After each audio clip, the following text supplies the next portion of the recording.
Hello, this is Mike Green. It is July 31st, the end of the month. It's around 5 o'clock and had another decent day, it looks like. Let's take a look and see what we did here this morning. If you were trading early, here's your early trade here that you had right around 5 o'clock. And you can see the entry was right there, and that one ran for the 4.8 and the full 16, so not a bad deal. The signal bar was there at 5:39. You can see that down at the bottom. And it ran the whole way. News came out. Here's the news. And this one here fired right there.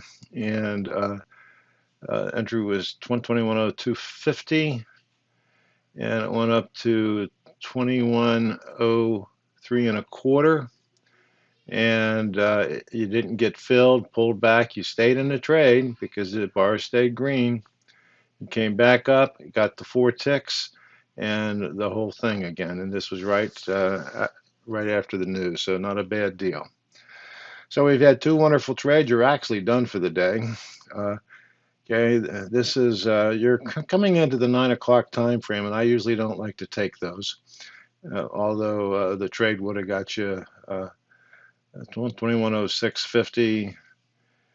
2106 and a quarter, went on up to 50. That would have got you 4 ticks, but then you would have gone flat with the runners. But I wouldn't have taken that one because it's too close to 9 o'clock.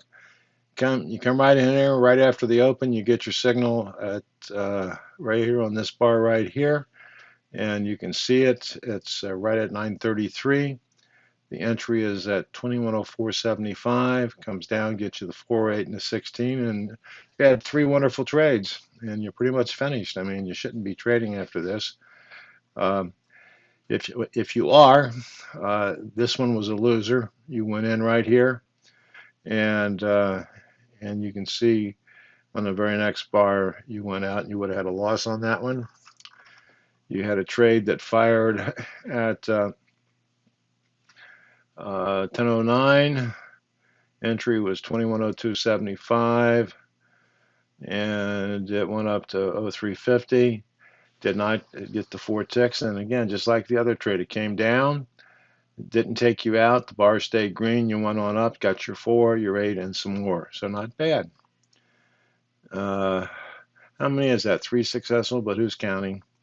Here's one that would have been a loser right around 10:38. Here's one that fired right there at 2106.50 at 10:51.25. Your entry is right there, and your entry would have been right at 2106. It went up to 2107. You would have probably got 3 ticks out of that. Well, you would have got 3 ticks out of that, and it came back down, took you flat. Here's one that fired at 12. You wouldn't have taken that one because it's lunchtime. This is still lunchtime, really, so I wouldn't have taken that one because I don't start trading till around 2:30 or so if I'm trading in the afternoon. But it was a wonderful trade. Using, you can see what it did. I mean, it just went all the way down. You got to love Easy Trader, folks. And that's pretty much it. Here's one late in the day didn't work. Here's one late in the day that did work, as it came in. But if you started trading around 2:30, you would have had this little loser here, and you would have had this nice winner here. So it's pretty much what it looked like here on Friday, July 30th. We have released version 3.5 R3 Pro for our Pro users, and they have been posted for our users so they can get updated over the weekend. And it does include the new X-Trader product. And you'll be hearing a lot more about X-Trader, folks. So have a great weekend, and we'll see you next week.